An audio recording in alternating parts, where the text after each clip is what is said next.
Prepara-se para ir à polícia.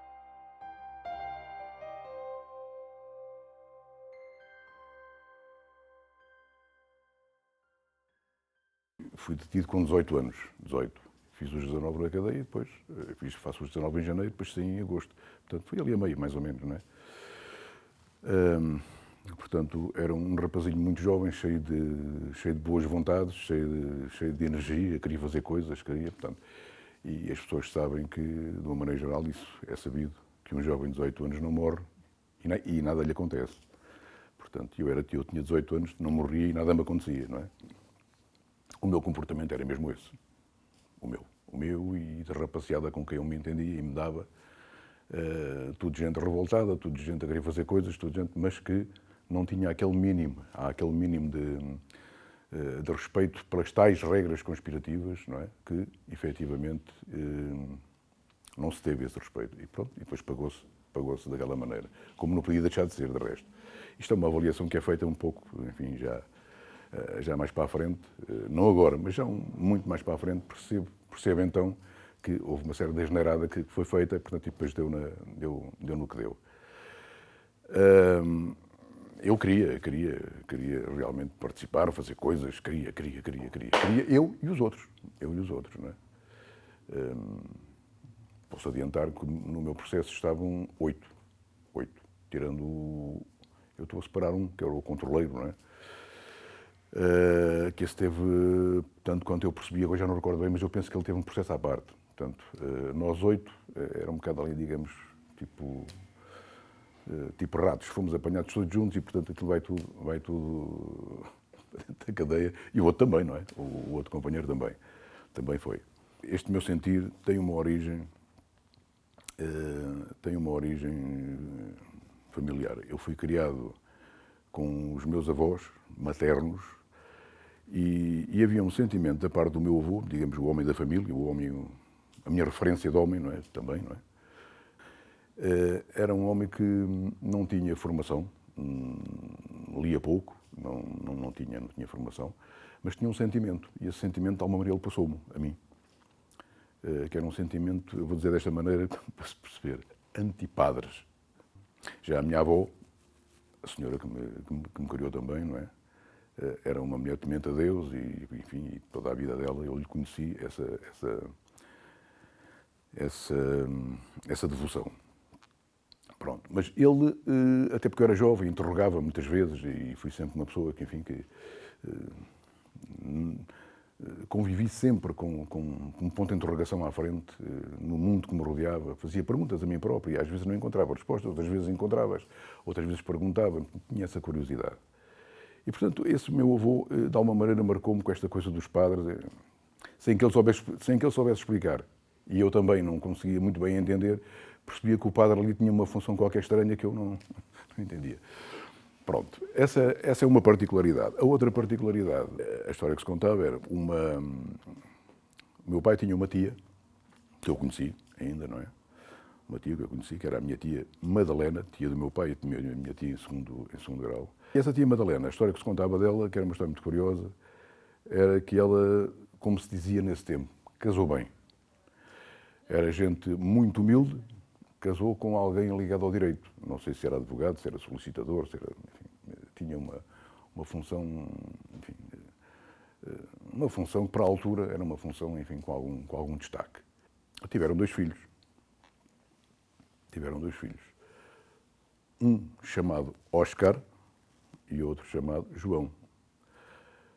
O Oscar não conheci, por razões que eu vou dizer a seguir, e o João ainda conheci. Não sei se ainda é vivo, penso que não. Já era pessoas com idade para a frente, não é? E então acontece o seguinte: o marido dela, esse senhor advogado, ligado às leis, não é? Era uma pessoa contestatária do sistema, de tal maneira que ousou afrontar, enfim, o sistema que estava montado, não é, na altura, o salazarismo. E ele, como muitos, teve azar, foi preso. O filho dele, o mais velho, acompanhou-o. e portanto, acompanhou-o, foi preso também.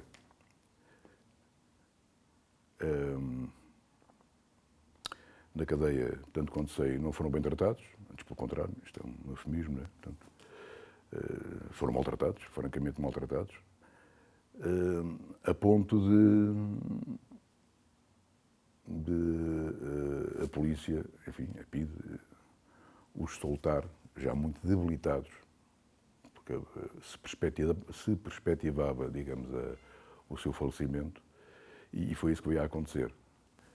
Tanto o pai como o filho vieram para casa, primeiro morreu o filho, depois morreu o pai. É assim que a história me é contada na família. Como disse, o filho mais velho chamava-se Oscar. Eu não era vivo ainda cá não estava nessa altura. Eu apareço mais tarde. E quando apareço mais tarde, um pouco em jeito de homenagem, esse nome é-me dado em homenagem a esse Oscar, não é? E, portanto, esta coisa foi, digamos, qualquer coisa que sempre me acompanhou a vida inteira, digamos. Eu nunca gostei do meu nome, se querem saber mesmo. Não posso dizer que detesto, não é o caso, mas nunca gostei do meu nome. Gostava de um Filipe, de um João, de um José e tal. Oscar nunca gostei, mas digo logo a seguir, não trocava o meu nome por nada, tendo eu a história, não é? Tendo eu esta história de família. E, portanto, é aí um pouco que eu vou buscar os meus sentimentos remotos para aquilo que para o caminho que eu escolhi para mim. Mantive sempre uma desconfiança em relação ao sistema, como digo, embora miúdo, não é? Um miúdo, enfim, é miúdo. Não sabe muito bem o que quer, não é? E eu também não sabia o que queria, mas o sentimento acompanhava-me, não é? Portanto, um sentimento de repulsa. Eu comecei a trabalhar com 14 anos na antiga fábrica militar de Braço Prata, ali na zona do Poço do Bispo, e lembro-me que com 14 anos mas isto, enfim, vale o que vale. Eu, dentro da empresa, afrontava o sistema, não estava ligado ainda a nada, afrontava o sistema. Nós tínhamos um regime lá dentro, nós aprendizes, eu era aprendiz, não, entrei como aprendiz e depois saí como aprendiz, não é? Lembro-me que havia um regime lá dentro que era às 8 horas quando entrávamos, hora normal de entrar, de pegar ao serviço, não é? Quando entrávamos tínhamos cerca de 1 hora de atividade, vamos dizer assim, cultural ou desportiva, e também, se quiserem, enfim, direi assim, não sei se digo bem, se calhar não digo bem, mas dá para perceber, militar. Pronto. Militar no sentido de marchar. Porquê? Tudo aquilo era feito no âmbito da mocidade portuguesa. E, portanto, vestíamos a farda e tal, andámos lá a marchar, a acertar o passo e tal. Portanto, e depois tínhamos atividade física e atividade cultural. E lembro-me que quem controlava a mocidade portuguesa nessa fábrica, no material de guerra, em Braço Prata, quem era, digamos, a pessoa que dirigia superiormente aquela miudagem que andava lá, era um senhor capitão Gamboa. Senhor capitão Gamboa. Pessoa que nunca me fez mal, nunca, nada. Mas havia uma coisa que ele me emberrava. Portanto, ele era capitão, era militar, portanto, emberrava. Porque eu tinha o cabelo comprido. Agora não tenho nenhum, né? Na altura tinha. O cabelo comprido, deixava crescer o cabelo. E ele me emberrava com o cabelo comprido. Um pouco ao jeito militar, não é? E eu fazia-lhe frente. Fazia-lhe frente, respondendo-lhe e deixando de estar o cabelo comprido. Portanto, e eu via naquilo uma forma também de dizer que não. Era uma manifestação de recusa. Claro, depois mais tarde ele veio a perceber isto tudo, que isto tinha tudo para além de estar ligado, isso mais tarde, estar ligado ao Partido Comunista Português, havia, antes disso, já um sentimento que me acompanhava e que me norteava um bocado os comportamentos. Não é? Eu começo a ter esse ativismo antes de estar ligado ao Partido Comunista, antes. Na Rua do Duque d'Ávila, logo ali, quem vem do Saldanha, logo ali, que entra na Rua do Duque d'Ávila, quem deixa caminho do Campo Grande, logo à esquerda, havia aí um prédio onde funcionava aí um núcleo que eu nunca consegui perceber muito bem aquele núcleo. Mas era um núcleo que eu comecei a frequentar, já não sei, penso que foi um colega meu de trabalho, um aprendiz também, que me terá comunicado que ali, nesse sítio, depois eu fui descobri-lo, fui lá saber, não é? Isto com 17, 16, 17 anos, com 16, 17, não é muito normal isto, portanto, independentemente da consciência que eu acho que se calhar não tinha muita, eu tinha vontade de fazer coisas, não é? Tinha vontade de fazer coisas. E então aí nessa rua havia um prédio logo ali à entrada, como estava a dizer, penso que era num segundo ou num terceiro andar, funcionava um núcleo de resistência, diga eu assim, não sei como é que se chamava, francamente não me recordo, em que eu aí tive a oportunidade de conhecer figuras que mais tarde vinham, já depois, pós 25 de Abril, com grande visibilidade. Aquilo é um núcleo que depois veio, de alguma maneira também, toda aquela gente tinha tudo a ver com o atual PS, Partido Socialista, não é? Portanto, eu não sabia, não sabia na altura, eu nem sabia da existência do Partido Comunista, depois é que fui contactado, não é? Mas percebia que ali era um núcleo de resistência, não é? Que a polícia volta e meia invadia aquilo, e se eu já tinha essa informação, mesmo miúdo, eu, enfim, estava um bocado à defesa com isso. Lembro-me do Dr. Magalhães Godinho, é uma figura, não sei se conhece, conheceu, já faleceu, não é? Dr. Magalhães Godinho. Estou-me a lembrar de um Pedro Coelho. Dr. Magalhães Godinho é uma figura com grande visibilidade, uma espécie de patriarca do Partido Socialista, tirando, enfim, a figura maior que era o Mário Soares, não é? Era uma figura muito respeitada. Lembro-me do Marcelo Curto, um advogado que trabalhava muito na base, muito no setor das leis do trabalho. Lembro-me do Jaime Gama. Jaime Gama era estudante na altura. Não é?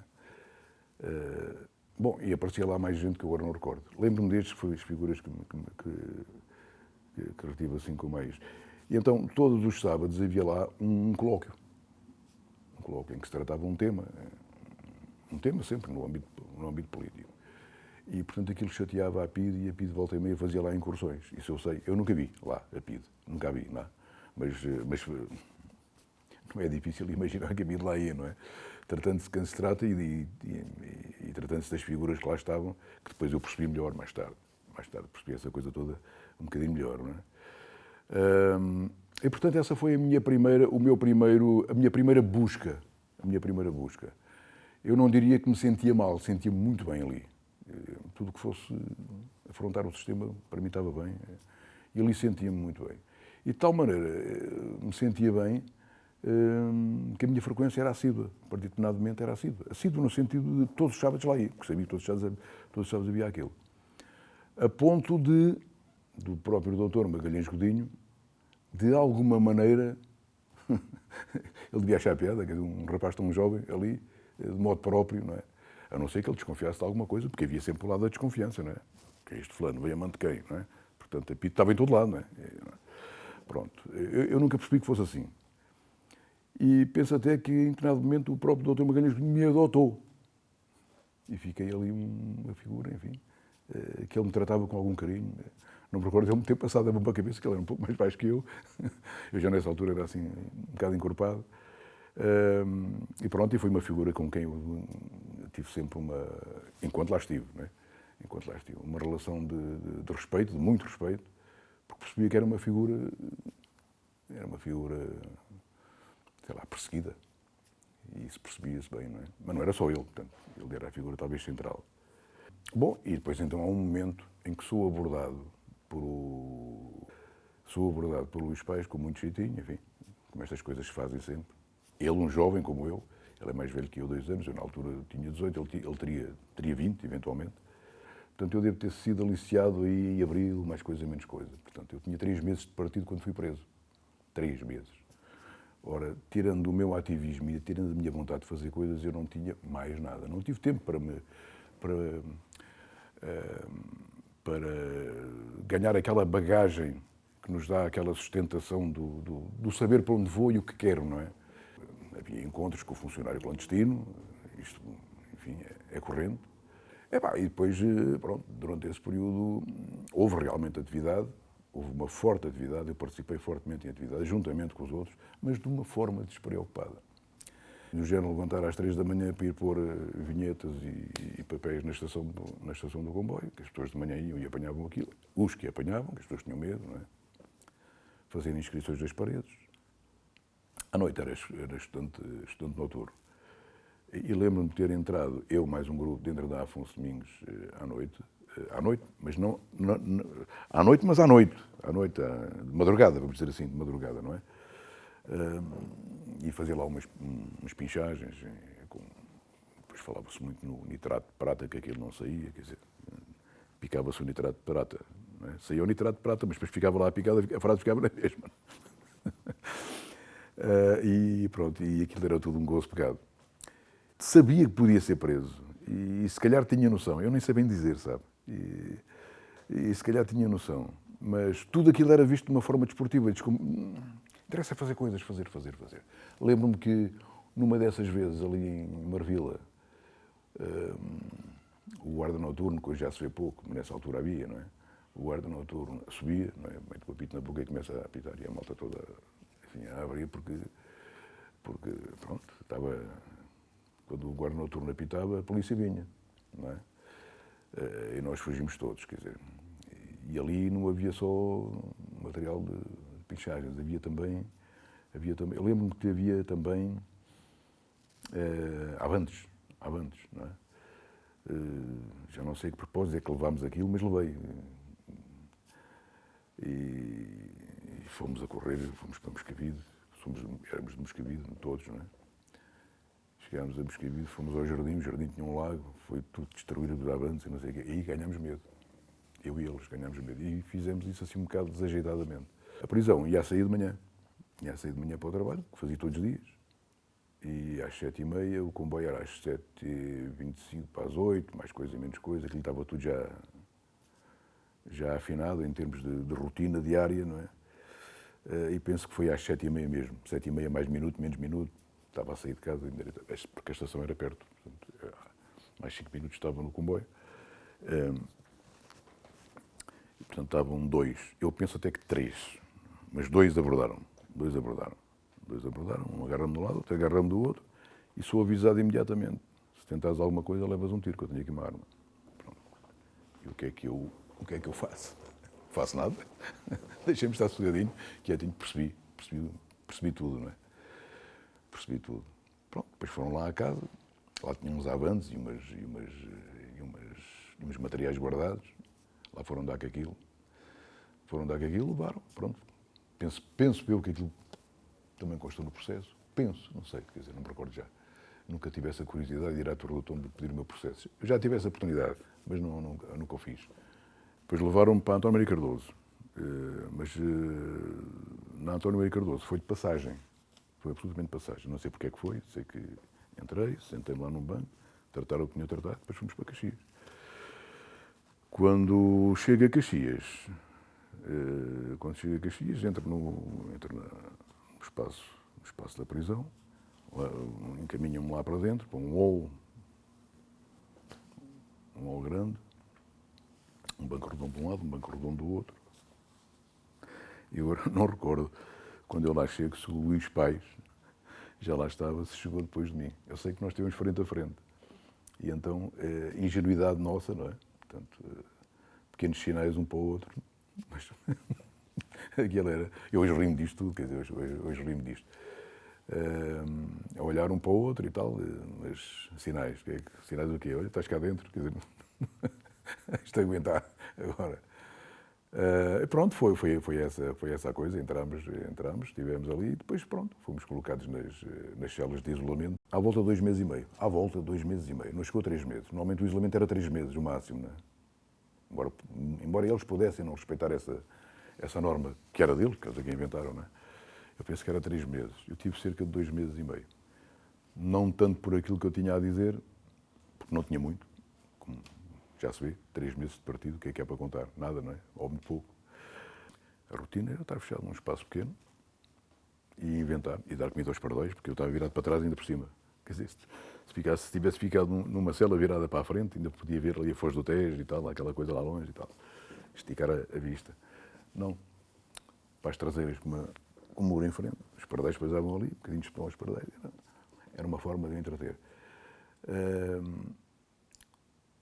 E escrever algumas coisas, só escrita, até há autorização para ter jornal. Portanto, para se teres imprensa lá, tinha que estar autorizado pelo diretor. Na fase de investigação, não há nada, não pode ser. Na fase, eu sei que já tinha terminado a investigação deles, pá, e portanto, a partir daí eles autorizaram-me, eu fiz o pedido, não é?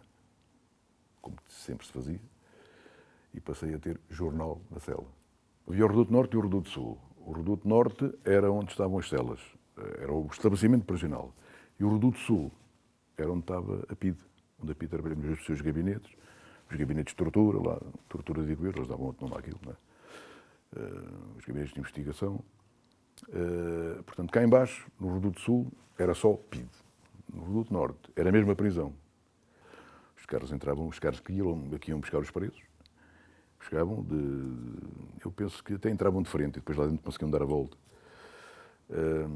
E pronto, e nós descíamos por ali, entrámos dentro do carro e íamos lá abaixo. Íamos lá abaixo e fase de investigação. Não cheguei propriamente a ser torturado, porque, vamos lá ver, nós estamos a lidar com uma polícia que sabe à partida quem tem à frente. A polícia já sabe à partida quem tem à frente. Naturalmente que houve coisas que eles me disseram que eu confirmei e outras até que disse, mas aquilo mesmo que não dissesse ou não dissesse, não teria assim grande efeito. Sei lá, eles não sabiam, julgo eu, não sabiam que eu tinha entrado com os outros dentro da Afonso Domingos e sujar aquilo tudo, não é? Portanto, ficaram a saber, eu disse-lhes isso, portanto, não parece que isso acrescentasse mais ou menos. Confirmei todo o meu trabalho, naqueles 3 meses de atividade partidária, confirmei tudo isso.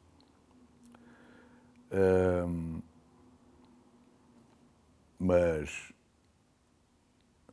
com essa confirmação, portanto, essa confirmação era uma confirmação natural, quer dizer, não parece que houvesse aí nada de mais.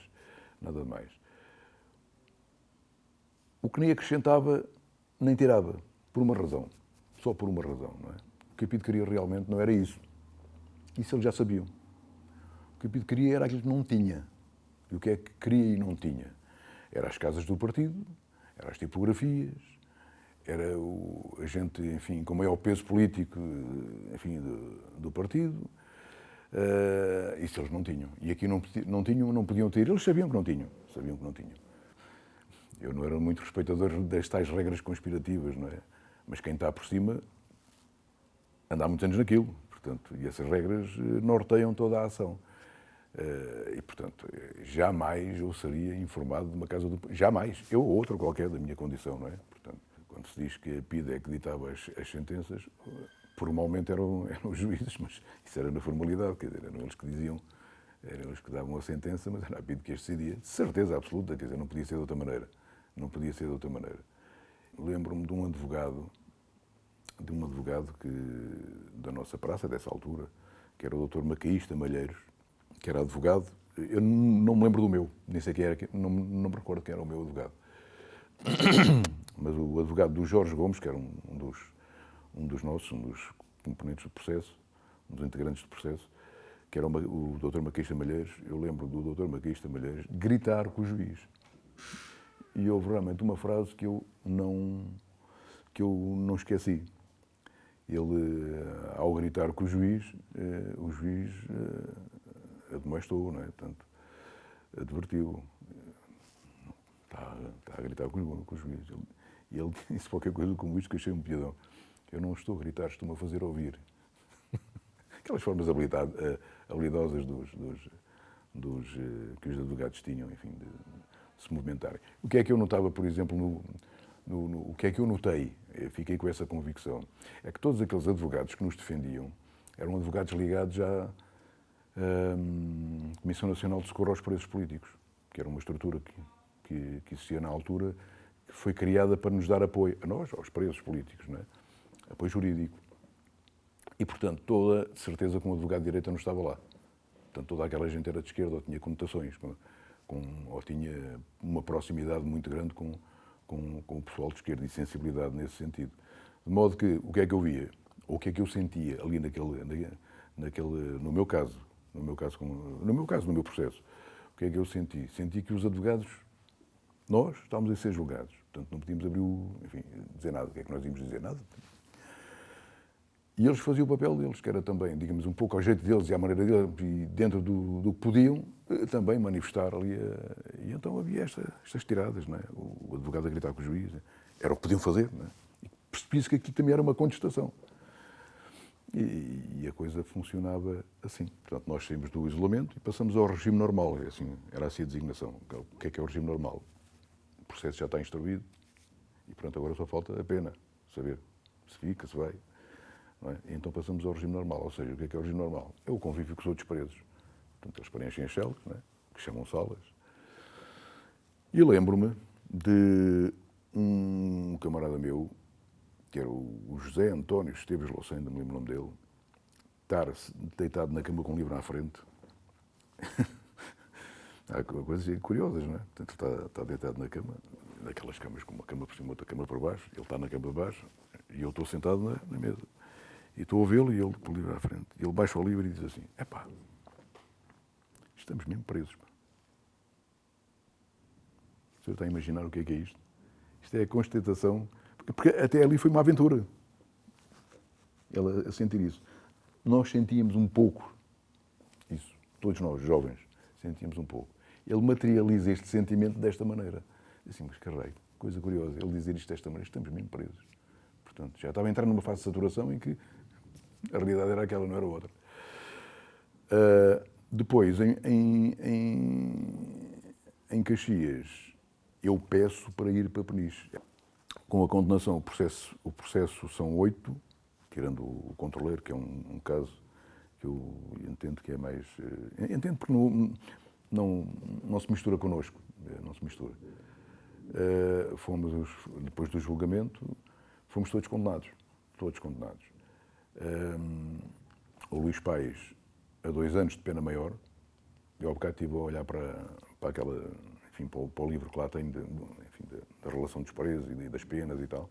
E havia uma coisa que eu não sabia, é que há 2 anos e 24 meses. 2 anos de pena maior é uma coisa, 24 meses não é pena maior, é pena correcional. Não sabia, mas lá, esses anos todos depois acabo por descobrir isto. Depois havia o Clemente. O Clemente foi condenado a 18 meses e eu a 14. E mais 2, 3, 8, e mais 3, penso que estou a dizer bem, mais 3 a 13 meses de pena suspensa. E um último, que era o Fernando Gonçalves, a 12 meses de pena suspensa. Portanto, quem lá ficou a cumprir a pena foi o Luís Paes, foi o Clemente e fui eu. Portanto, neste grupo de 3, a minha era mais baixinha, não é? Portanto, o Clemente tinha 18 meses e o Luís Paes 2 anos de pena maior. Direitos políticos suspensos por 15 anos e tal. Aquilo era... Eu peço então para ir para Peniche, porque assim, já que estou preso, já que tenho que cumprir pena, quero ir ver como é que é aquilo. Eu ouvia falar de Peniche. E para mim, Peniche era assim uma coisa que me despertava um interesse na minha curiosidade jovem, não é? E não só, muita gente pedia para ir para Peniche mesmo, não? Para saber, pronto, no fundo para saber. E vou,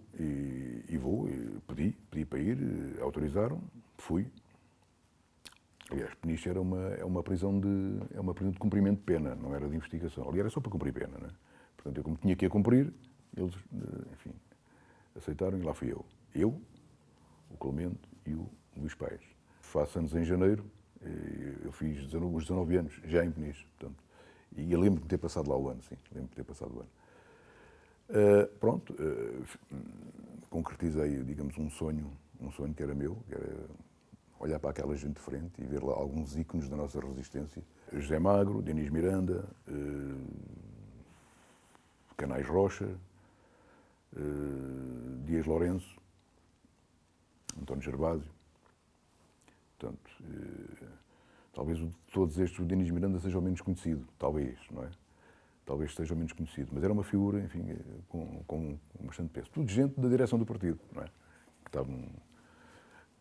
estavam lá.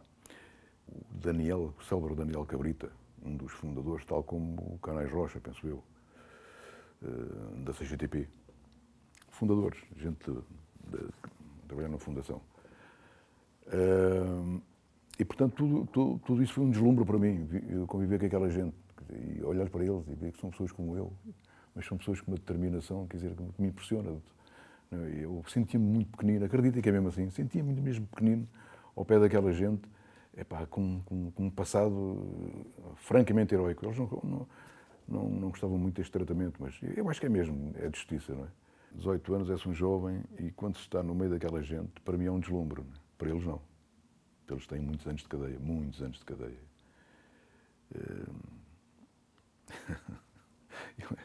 Eles até me diziam uma coisa, a mim especialmente e aos outros também, e ao espelho, vocês vêm cá urinar, depois vão-se embora. E eles estavam lá 6 anos de cadeia, 7 anos de cadeia, 8, 10, alguns já com 20 anos de cadeia para trás, não é? Aos pecados, mas tudo somado daria 20 e qualquer coisa. Portanto, eu sentia-me, como digo, sentia-me muito pequenino, muito pequenino. A Pedro chamava a Peniche a universidade, e chamava a universidade e com razão. Eu adquiri franca formação lá dentro.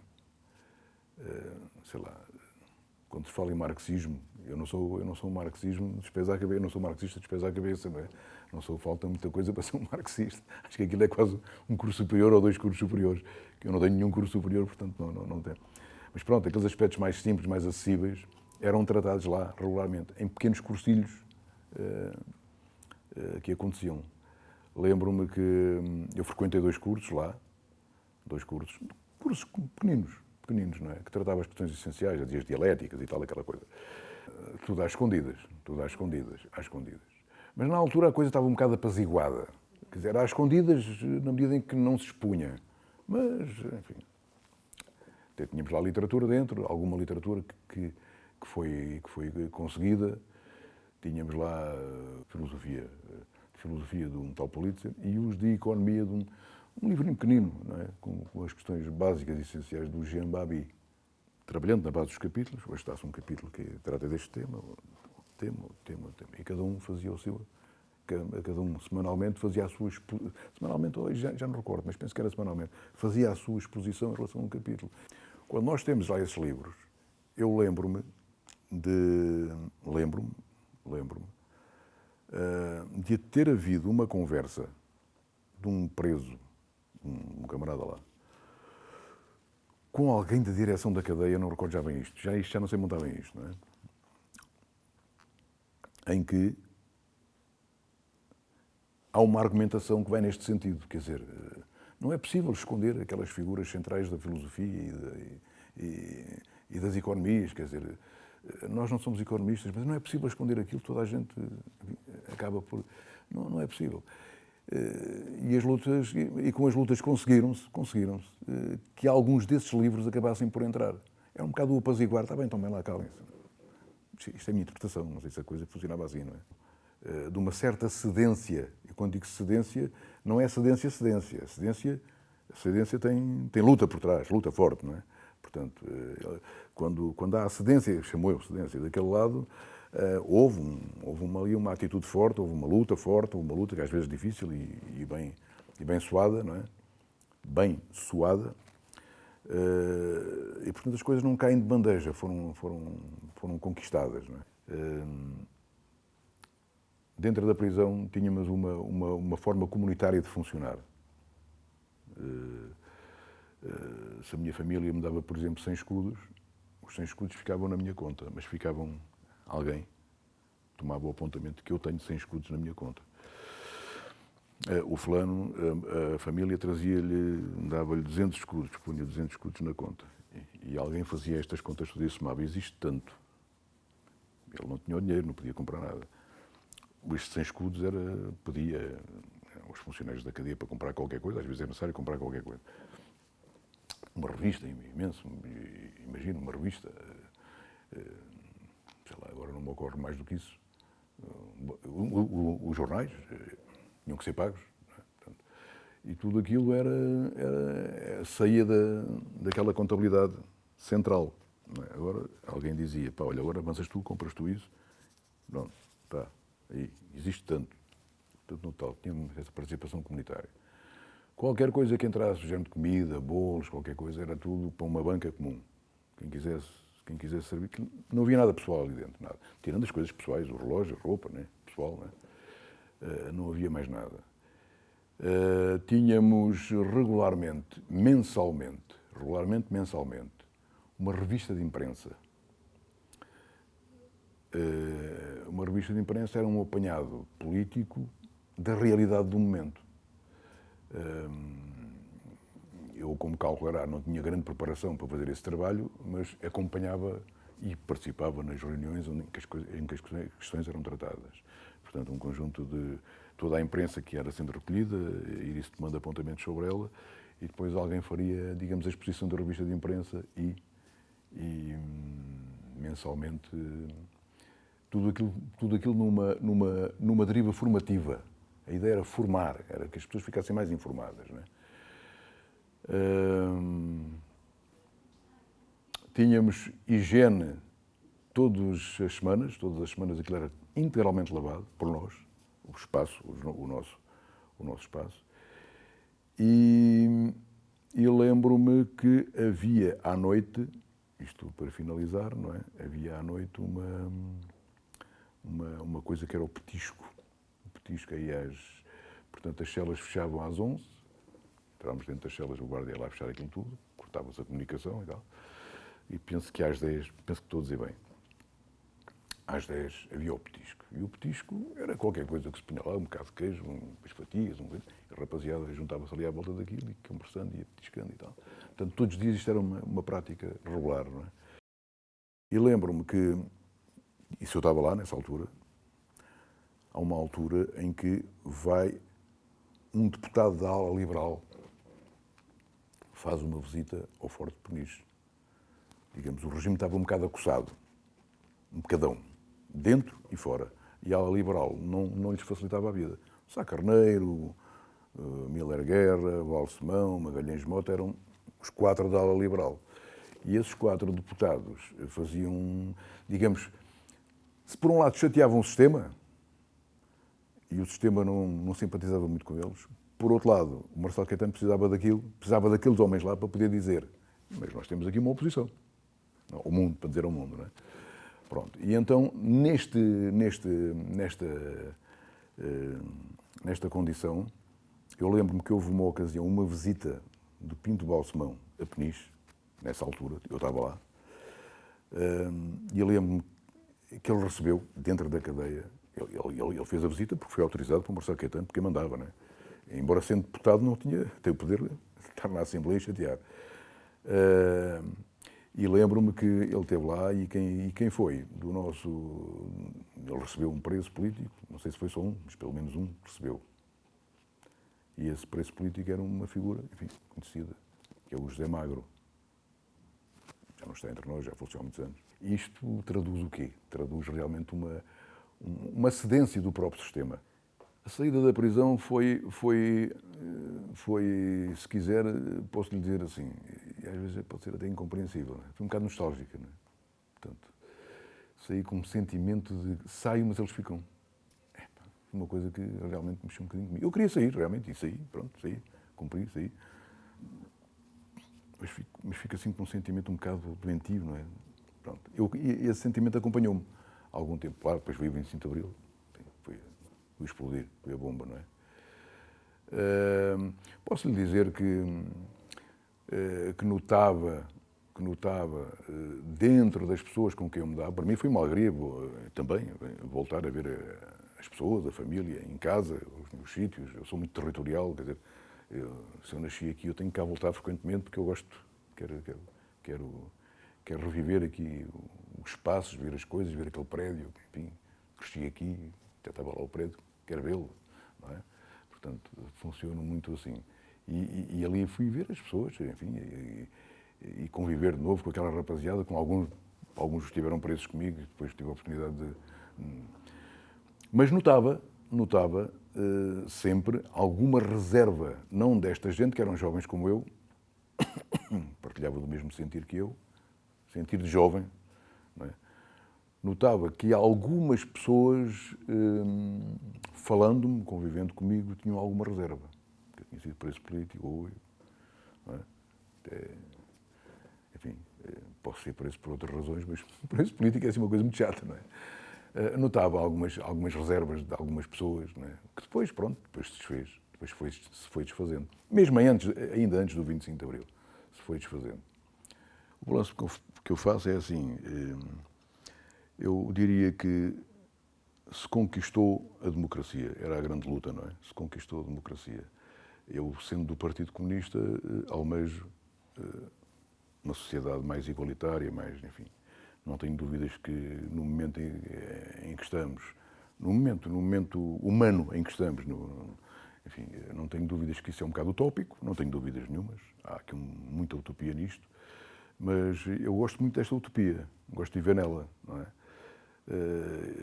Não sendo uma pessoa de utopismos, gosto desta utopia, porque é uma utopia, é um bocado como do artista, sabe? Portanto, o artista é livre, faz faz o que entende e não pede licença a ninguém, faz o que entende. O que é que eu fiz? Fiz isto. É bonito, é feio. Foi o que eu fiz. Foi o que eu fiz. Portanto, eu penso assim, penso que neste momento vivemos uma realidade de democracia. Esta democracia, é assim que eu entendo, francamente, é uma democracia que tem que ser entendida na sua pluralidade. Isto é uma meio-democrata cristão, isto é social-democrata, isto é socialista, isto é comunista, isto é, enfim, de outra coisa que eu também... Agora temos o Chega, enfim, mais à direita, mais à esquerda. Enfim. Eu acho que toda a gente tem direito à vida. Quer dizer. Agora as pessoas vão... E isto foi uma coisa que se conquistou. Conquistou-se. Que bom, conquistou-se. Aqui não tenho dúvidas nenhumas, quer dizer, embora eu tenha referido a questão do utopismo, não é? Não tenho dúvidas nenhumas. Esta conquista é a grande conquista. É a grande conquista. O Partido Comunista não quer o socialismo para amanhã e sabe que não o vai ter. Embora lute por ele, naturalmente. Não o vai ter, que isto, a humanidade movimenta-se a um ritmo próprio, não é? Não o vai ter. Mas terá e dará, com certeza, contributos. E o próprio 25 de Abril tem muito de contributo do próprio Partido Comunista. Isto eu não tenho dúvidas nenhumas sobre isso. Nenhumas mesmo, não é? Nenhumas mesmo. Mas não só do Partido Comunista. Não só. De muita gente, de muitas forças políticas, de muita gente que aos poucos foram participando, contribuindo. É assim um bocado que eu vejo. E que eu convivo com esta realidade. Eu digo, não há muito tempo tive esta frase e tenho repetido, francamente. Nós vivemos no melhor país do mundo. Há quem diga assim, pá, isto é um país de um rei, pá, isto nada acontece. Não, acontece, pá. Mas olha, que não acontece até agora, que pudesse por isso. Pá, os atentados, essas coisas todas, quer dizer, que há por aí, que afronta as pessoas, sem mortos, tipo ao Bataclan, não era? Em França. Até agora não temos. As coisas aqui funcionam. Com alguma limitação, não somos um país rico. Eu estou muito feliz de ser português, sabe?